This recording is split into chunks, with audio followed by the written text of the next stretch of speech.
The massive view screen aboard the UES Horizon showed nothing but stars, yet Captain Sarah Chen couldn't shake the feeling that they weren't alone. After 20 years in Earth's Space Force, she had learned to trust her instincts. Her ship had been tracking anomalous energy signatures near Jupiter's orbit for the past week, and something about the pattern seemed deliberate. "Captain, new readings coming in from Sector 7. Lieutenant James Rodriguez called out from his sensor station. His dark eyes were fixed on the holographic display floating above his console.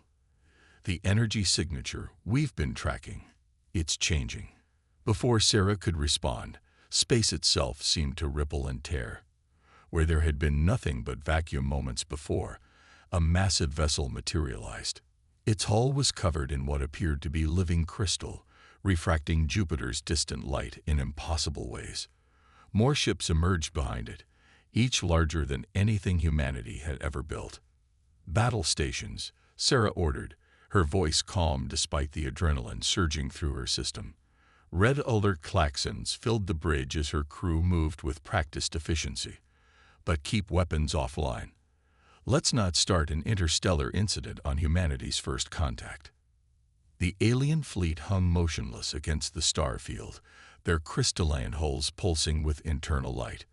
Sarah counted 12 ships in total, arranged in a formation that was clearly military in nature, yet they made no aggressive moves. "Captain, we're receiving a transmission," Communications Officer Maya Patil announced. It's in English." Sarah raised an eyebrow. "Put it through." The view screen shifted to show a being that appeared to be made of the same living crystal as their ships. Its form was vaguely humanoid, but constantly shifting, internal lights creating patterns that somehow conveyed emotion. "Vessel of Earth," the being spoke, its voice resonating through the bridge's speakers with an otherworldly harmonic quality. "I am First Speaker Exarath of the Crystalline Concordat. We have been watching your species for some time. Your recent advances in quantum computing have drawn the attention of the Galactic Council." Sarah straightened in her command chair. "This is Captain Sarah Chen of the United Earth Ship Horizon. We welcome peaceful contact with other civilizations." "Peace." Exarath's crystalline form flickered with what might have been amusement. "That will depend entirely on your cooperation, Captain. Your species has developed technology that the Council finds concerning, particularly your integration of biological neural networks with quantum systems." Sarah's hand tightened on her armrest. The neural quantum interface technology was humanity's greatest achievement. The ability to connect human consciousness directly to quantum computers, allowing for unprecedented control and innovation. It had revolutionized everything from space travel to medical science. "Our technology is for peaceful purposes," Sarah replied carefully. "We have no hostile intentions toward other civilizations." "Perhaps." Exarath's form pulsed with darker colors. "But the Council has seen too many young species gain power before they gained wisdom. We are here to supervise your development." Lieutenant Rodriguez's console suddenly lit up with warnings. "Captain, they're scanning us. Their energy readings are off the charts. They're trying to probe our neural quantum systems." Sarah didn't hesitate. "Defensive protocols, now. Raise quantum shields." The Horizon's revolutionary defensive system sprang to life. A quantum field that could be actively modified by the neural-linked crew to adapt to any attack. The alien scan hit the shield and scattered, its energy dissipating harmlessly into space. Exarath's crystalline form shifted rapidly, patterns of light racing through its structure. "Impossible. No species at your development level should be able to block our scans." "There's a lot about humanity you don't understand," Sarah replied, allowing herself a small smile. "We welcome peaceful exchange of knowledge and technology, but we will not be subjugated or controlled. The Council will not accept this." Exarath's voice had lost its harmonious quality, becoming sharp and discordant. "Your species must be contained before you become a threat to galactic stability." "If you're truly concerned about stability," Sarah countered, Perhaps you should consider why your first action was to try to breach our defenses rather than establish diplomatic relations.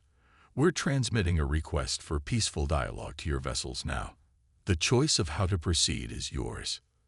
The bridge crew watched tensely as Sereth's form pulsed with rapid patterns of light, clearly engaged in some form of communication with the other ships. Sarah used the moment to send a quantum-encrypted message back to Earth Command, updating them on the situation. Finally, Garath spoke again. "We will consider your words, Captain Chen, but know that the Council has watched many species rise and fall. We have seen the pattern repeated countless times. The strong dominate until they are overthrown by the stronger. Then perhaps it's time for a new pattern." Sarah replied, "Humanity doesn't seek to dominate anyone. We seek to understand, to learn, to grow. And yes, to defend ourselves if necessary. But we would much prefer to be friends than enemies. We shall see." Xerath's form began to fade. "The Council will deliberate on this matter. But be warned, if your species continues to develop unchecked, there will be consequences." As the transmission ended, Sarah watched the alien fleet begin to move away from the horizon, their crystalline hulls shimmering as they prepared to depart. She knew this was just the beginning. Humanity had hoped their first contact with alien life would be peaceful, but they had prepared for the alternative. "Send all sensor data back to Earth Command," she ordered, "and get me a secure channel to the Defense Council. They need to know. Everything's about to change."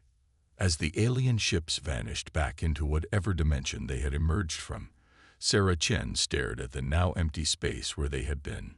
Humanity had just passed a crucial test, proving they could stand up to advanced alien technology. But she suspected the real challenges were just beginning. The galaxy had taken notice of Earth, and not everyone would welcome humanity's rise among the stars. Dr. Aisha Patel stood before the Emergency Defense Council, her holographic presentation showing the latest neural interface data streams. 3 weeks had passed since humanity's first contact with the crystalline Concordat, and Earth's greatest minds have been working overtime to prepare for whatever came next. As you can see, Aisha gestured to the flowing quantum calculations. Our neural link technology isn't just different from alien computing systems, it's fundamentally incomprehensible to them. They can't hack what they can't understand. Admiral Marcus Thompson leaned forward, his weathered face illuminated by the holographic display. "Explain it in simple terms, Doctor. What makes our system so special?" "It's the human element," Aisha replied, her eyes bright with enthusiasm. "Other species developed pure quantum computing, or pure biological systems. Maybe," Admiral Thompson replied, "but we need to be careful. Dr. Patel, how quickly can we get a neural interface demonstration ready? Something that shows our capabilities without revealing too much." Aisha smiled. "Actually, I have something better in mind. Instead of showing them our technology, let's invite them to experience it." The next day, representatives from the Mechaniad fleet docked with Jupiter Station. Their bodies were as fluid as their ships, taking humanoid form out of courtesy to their hosts. Aisha led the delegation to a special laboratory where several neural interface chairs waited. "Your neural technology," the lead Mechaniad, who called itself Syntax, observed. "It appears primitive compared to our quantum systems." "Appearances can be deceiving," Aisha replied. "Would you like to see how it really works?" She sat in one of the chairs, and her consciousness merged with the quantum field generator. The laboratory's lights dimmed as a stunning display of energy patterns filled the room. But these weren't just mathematical constructs. They moved with organic fluidity, responding to Aisha's thoughts and emotions in real time. The Mechaniads watched in silence as she shaped the quantum fields into complex, ever-changing forms. Then, to their apparent shock, she extended the field to interact with their liquid metal bodies, not to control or harm, but to communicate in pure quantum information. "Impossible." Syntax's mercury form rippled with surprise. "You are singing to our quantum cores." "How?" Human consciousness isn't bound by rigid mathematical patterns, Aisha explained, maintaining the quantum harmony. We dream, we imagine, we create. Our neural interfaces just give us a new way to express that creativity. The Mechaniads conferred among themselves, their liquid metal forms flowing together and apart. Finally, Syntax turned to Aisha. We have made a serious error in judgment. The crystalline concordat presents you as a threat because they cannot control you. We see now that you are something far more interesting. You are innovators. Then help us prove it to the others, Admiral Thompson suggested, stepping forward. The Galactic Council needs to understand that different doesn't mean dangerous. Perhaps, Syntax's form shifted thoughtfully. It is the Council that needs to adapt, not humanity. We will speak on your behalf at the emergency session. The galaxy would benefit more from learning from you than trying to contain you. As the Mechaniads departed, their ships transforming into new configurations inspired by their experience with human neural technology, Aisha turned to Sarah. Think it's enough to change the Council's mind? Maybe not, Sarah replied, watching the liquid metal ships disappear into quantum space. But it's a start. They wanted to see what makes humanity special. We just showed them that our greatest strength isn't our technology, but our ability to imagine new possibilities. The neural link advantage had proven to be more than just a technological edge. It was a bridge between different forms of consciousness, a demonstration that humanity's gift for innovation could transform potential enemies into allies. But as Earth's defenses continued to prepare for all possibilities, everyone knew that winning over one species was just the beginning. The real test would come when they faced the full Galactic Council. The Galactic Council's central station hung in deep space, like a massive crystalline spider web, its architecture reflecting the dominant influence of the crystalline concordat. Ambassador Michael Chen, Sarah's brother, stood at a viewport watching ships from dozens of species navigate the complex docking patterns. Each passing vessel told a story of power and politics in the galaxy. Quite the sight, isn't it? A melodious voice asked. Michael turned to find Syntax, the Mechaniad representative, its liquid metal form reflecting the starlight. Most species wait centuries to reach these halls. Humanity managed it in weeks. Not exactly by choice, Michael replied diplomatically. We'd have preferred a more gradual introduction to galactic society. Few get what they prefer in the Council. A new voice added. A shimming being of pure energy approached. Ambassador Helion of the Radiant Collective, one of the younger species in the galaxy. The old powers prefer to dictate terms rather than welcome new perspectives. Michael had spent the last week building relationships with the Council's minority species, those who had faced similar scrutiny and restrictions from the dominant powers. The Mechaniad's support had opened doors, but humanity needed more allies. The emergency session begins in 1 hour. Syntax's form rippled with concern. The crystalline concordat has been very busy gathering support for their containment proposal. Then we better be busier, Michael smiled. Dr. Patel, are you ready? Aisha stepped out of the shadows where she'd been analyzing data streams through her neural interface. The simulation is prepared. If they want to see humanity's potential, we'll show them something unprecedented.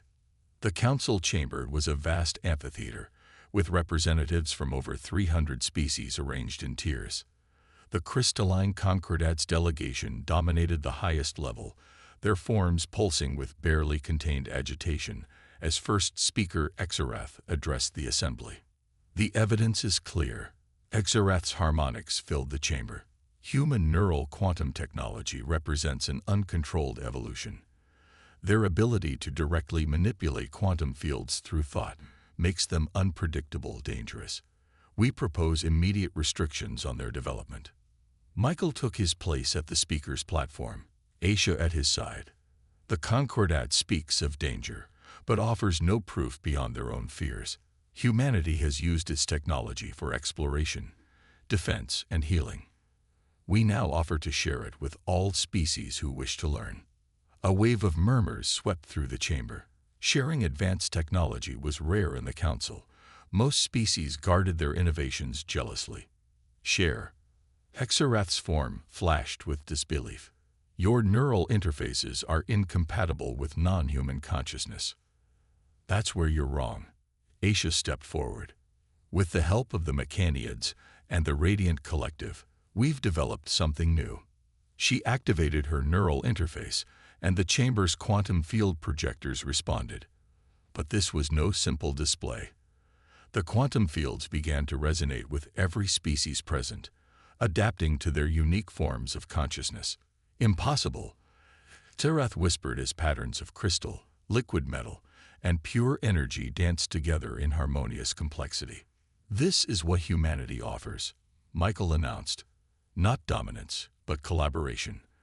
Our neural technology can adapt to any form of consciousness because we understand that diversity breeds innovation. The Mechaniads helped us interface with synthetic life. The Radiant Collective showed us how to connect with energy beings. Ambassador Helion floated forward. My people have already begun implementing human neural principles in our consciousness transference technology. The results have been revolutionary. The old powers see human adaptability as a threat, Syntax added, its liquid metal form flowing with purpose. We see it as an opportunity. While the Concordat tried to contain humanity, we chose to learn from them. Look at what we've achieved together in mere weeks. The chamber erupted in discussion as species that had been technologically stagnant for centuries saw new possibilities. Michael watched as alliances that had stood for millennia began to shift. This changes nothing, Tizarath insisted, but there was uncertainty in his harmonic patterns. The Council's hierarchy exists for a reason. Order must be maintained. Order doesn't mean stagnation, Michael countered. Humanity doesn't seek to overthrow the Council, but to help it evolve. Every species here has something unique to offer. Imagine what we could achieve if we stopped fearing our differences and started learning from them. The debate raged for hours. Old alliances crumbled and new ones formed as species chose between the Concordat's push for containment and humanity's offer of collaboration. In the end, the vote was too close to enforce any restrictions on Earth. This isn't over, Xerath warned as the session concluded. The Concordat will not stand idle while you destabilize everything we've built. You're right, Michael agreed. It's not over. It's just beginning. The galaxy is changing, first speaker. The only question is whether you'll help shape that change or be shaped by it. As the chamber emptied, Aisha continued her quantum field demonstration, now working directly with curious representatives from dozens of species. Each successful interface strengthened humanity's position and weakened the Concordat's arguments for containment. They'll retaliate, Syntax warned, joining Michael at the viewport. The Concordat doesn't surrender power easily. I know, Michael watched a group of previously hostile species examining a neural interface prototype, their ancient rivalries forgotten in the face of new possibilities. But they've already lost, even if they don't know it yet. You can't stop an idea whose time has come. Beyond the station, ships from Earth's new allies began forming up, a fleet that represented not just military power, but a shared vision of the future. The alliance of necessity was born not from fear or domination, but from the simple truth that diversity and cooperation would always be stronger than uniformity and control. Deep within Earth's quantum research facility on Mars, Dr. Aisha Patel stared at the experimental results floating in her neural interface display. What had started as a desperate backup plan had evolved into something revolutionary. The merger of Earth's classical silicon computing with quantum neural interfaces and alien biotechnology. Run the simulation again, she instructed her team, a diverse group of human and alien scientists. The holographic chamber hummed as it generated a real-time model of their hybrid system. A Mechaniad researcher named Circuit flowed around the crystalline processing core they'd developed, its liquid metal form analyzing every aspect. The silicon substrate is accepting the quantum overlays at 99.9% efficiency, Circuit reported, its form rippling with excitement. The biological components from the Radiant Collective are perfectly integrated. We've done it, Dr. Patel. Before Aisha could respond, the facility's alert system activated. Ambassador Michael Chen's hologram appeared in the center of the lab. The Concordat is making their move. 3 of their battle fleets just emerged from quantum space at the edge of our system. How long? Aisha asked, already interfacing with the facility's defense systems. Hours at most. They're moving slowly, making sure we see them coming. It's a show of force. Or a trap. Sarah Chen's hologram joined her brothers. The captain had been promoted to fleet commander after first contact. Our long-range sensors show unusual quantum fluctuations around their fleet. They're hiding something. Aisha shared a look with Circuit. Maybe it's time to show them what we've been working on. The next few hours were a blur of activity as Earth's defense forces mobilized. The Alliance fleet gathered near Mars. Mechaniad ships of flowing metal, radiant vessels of pure energy, and dozens of other species who had chosen to stand with humanity. At their center, Earth's newest vessel prepared for its first real test. The UES Prometheus hung in space like a hybrid of all their combined technologies. Its hull incorporated crystalline lattices, liquid metal conduits, and traditional human engineering, all powered by the revolutionary silicon quantum core. The ship was more than just a vessel. It was a statement about what different species could achieve together. Sarah Chen stood on its bridge, connected to the ship through her neural interface. But this was different from anything she'd experienced before. The silicon core allowed for unprecedented stability in quantum fields, while the alien biotechnology components enhanced its adaptability even further. Concordat fleet is approaching optimal weapons range, her tactical officer reported. There, adjusting formation. Energy readings are off the charts. The space around the crystalline ships began to distort as they activated their secret weapon, a massive quantum disruption field designed to sever the neural links that Earth's technology depended on. Sarah smiled. Just as we predicted. All ships, activate silicon shields. The Prometheus's hybrid core hummed to life, projecting a quantum field unlike anything the galaxy had seen. The disruption wave hit their lines and simply integrated. Rather than fighting the attack, their silicon-based systems absorbed and redirected the energy. Impossible. First speaker XRF's transmission cut through their comms. Our quantum disruptor was based on purely quantum principles. Aisha's voice came through the bridge speakers from her lab on Mars. But we don't just think in quantum terms. Silicon computing, the technology you dismissed as primitive, gave us the stability to handle your attack. Humanity never abandoned its roots. We built upon them. The Alliance fleet moved forward in perfect coordination, their ships protected by the hybrid technology humanity had shared with them. The Concordat's primary weapon had failed, and now they faced a unified force that represented the best of what cooperation between species could achieve. This is your final warning. Sarah broadcast to the crystalline fleet. Your attempt to disable our technology has failed. Stand down, or we will be forced to demonstrate exactly what our combined technologies can do. For a tense moment, the crystalline ships held their position. Then, to everyone's surprise, a new voice cut through the comms, one that carried the weight of centuries. Stand down, the voice commanded, and the crystalline ships began powering down their weapons. I am High Arbiter Zenith of the Inner Council. What we have witnessed here today cannot be ignored. A new ship emerged from quantum space, ancient, massive, and radiating authority.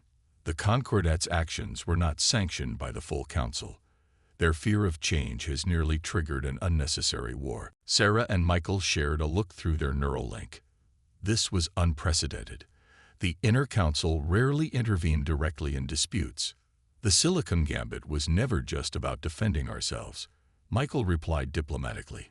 It was about proving that progress comes from combination and cooperation, not isolation and control. Indeed, Zenith's voice carried a note of what might have been approval. Perhaps it is time for the Council itself to evolve. First speaker Xerath. Your faction's attempt to suppress a new species development violates our most ancient principles. You will answer for this." As the crystalline fleet withdrew under the High Arbiter's orders, Sarah felt the tension in the system begin to fade. Earth's gamble had paid off, not just technologically, but politically. They had faced the threat of war and transformed it into an opportunity for genuine change. The silicon quantum hybrid technology is already being adapted by 15 different species, Asia reported through the neural link. Each one is finding new ways to combine it with their own unique developments. This is just the beginning. Looking out at the assembled Alliance fleet, Sarah realized that humanity had achieved something far greater than just defending itself. They had shown the galaxy a new way forward, one where diversity was strength, and innovation came from cooperation rather than competition.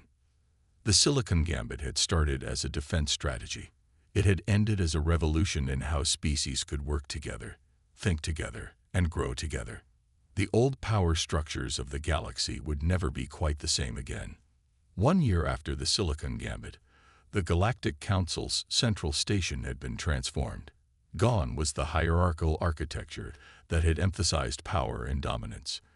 In its place stood a new structure that combined the best elements of all member species designs.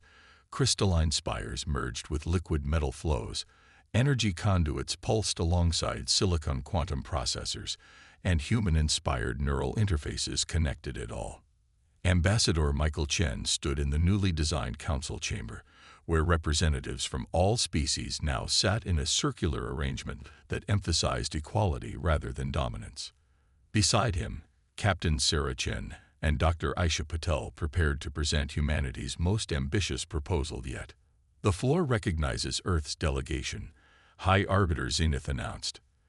The ancient being's energy form had taken on hints of silicon patterning, a small but significant sign of how much had changed. "Honored representatives," Michael began. "A year ago, we stood in the old chamber facing threats of containment and war. Today, we stand before you as partners in progress. The alliance we formed has achieved more in 1 year than many species managed in centuries of isolation." Aisha stepped forward, activating a neural interface that connected with the chamber's hybrid systems.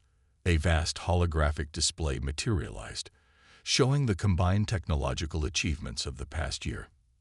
"Our silicon quantum hybrid technology was just the beginning," she explained. "By combining human neural interfaces, Mechaniad adaptive systems, crystalline processing matrices, and radiant energy manipulation, we've created something entirely new, a true universal translator of consciousness." The display shifted to show the prototype they'd developed, a space station unlike any ever built. "We call it the Nexus," Sarah continued, "a place where any species can connect, communicate, and collaborate at the deepest level of consciousness, not just sharing ideas, but experiencing them together." First speaker Kexarath, now merely one voice among many, shifted uncomfortably. The old council warned against such unrestricted sharing of consciousness. The risks of isolation are far greater than the risks of connection. Interrupted syntax, its liquid metal form now incorporating crystalline elements. "Look at what we've achieved in 1 year of true cooperation. Diseases that plagued species for millennia, cured. Travel times between galaxies, halved. Conflicts that festered for generations, resolved through genuine understanding." "Which brings us to our proposal," Michael said. "Earth offers the Nexus design freely to all species. We propose establishing these stations throughout the galaxy, creating a network of innovation and cooperation that will benefit everyone." The chamber erupted in discussion as representatives debated the implications. But this wasn't the fearful reaction of the old council. This was excited, engaged dialogue between equals. Ambassador Helian's energy form brightened. "The Radiant Collective supports this proposal. We have experienced firsthand the benefits of shared consciousness through human neural interface technology. The Nexus represents the natural evolution of that exchange."